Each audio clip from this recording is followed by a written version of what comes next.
السلام علیکم ورحمۃ اللہ وبرکاتہ۔ بسم اللہ الرحمن الرحیم۔ یہ واقعہ حضرت علی کی خلافت کے زمانے کا ہے۔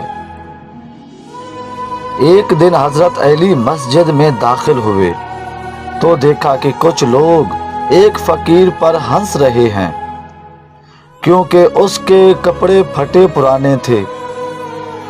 حضرت علی بہت غمگین ہوئے۔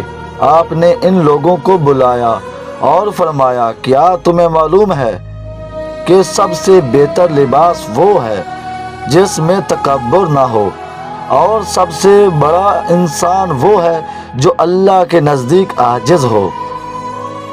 پھر حضرت علی خود گھر گئے اور ایک پرانا لباس نکالا جو کئی جگہوں سے پیوند زدہ تھا۔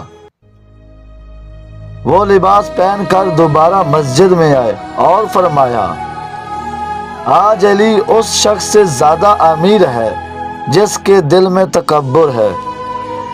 تمام لوگ شرمندہ ہوئے اور اس فقیر سے معافی مانگی۔ اللہم صلی علی محمد و آل محمد۔